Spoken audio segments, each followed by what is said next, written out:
Maithili express की शानदार प्रस्तुति।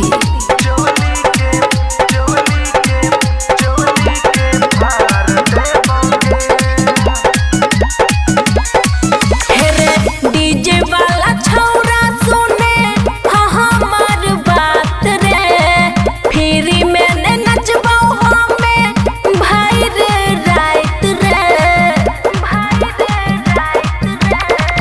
डीजे वाला छौरा सुने हमार बात रे, फ्री में नचबो हम भाई रात रे, नोट तोरा से 10,000 लेबो रे।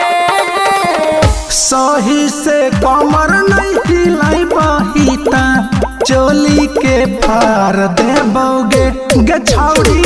सही से कमर नहीं हिलाई बहिता, चोली के फार देबोगे। DJ Sumit Satish Raima, mix by Aman अक्के।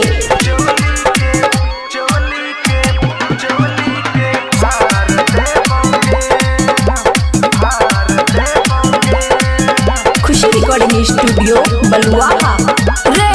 झूठा हो के छौरा करे चाही रंगदारी, पॉकेट छो खाली छौरा चाही तो भिखारी,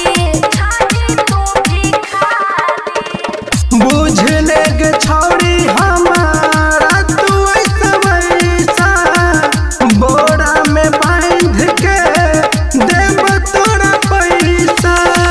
तब जाके लहंगा घर देबो रे। सही से कमर नहीं हिलाई बहिता, चोली के फार देबोगे गे छौरी।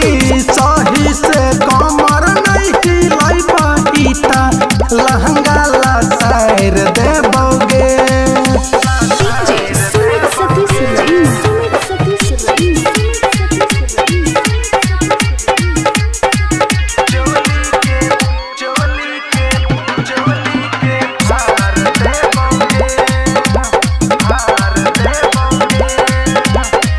खुशी रिकॉर्डिंग स्टूडियो बलुआहा। आगे पीछे साइड के छौरा करे नहीं तू तंग रे, नाचे नहीं देबो तोरा अपना संग रे, 10,000 में गे कइने छियो साटा, सन्नी सागर राजा देखतो हटा के दुपट्टा। सुन छौरा ना खराबा साइर देबो रे। सही से कमर नहीं हिलाई बहिता, चोली के फार देबोगे गे छौरी। सही से कमर नहीं हिलाई बहिता, लहंगा ला साइर देबोगे। खुशी रिकॉर्डिंग स्टूडियो बलुआहा।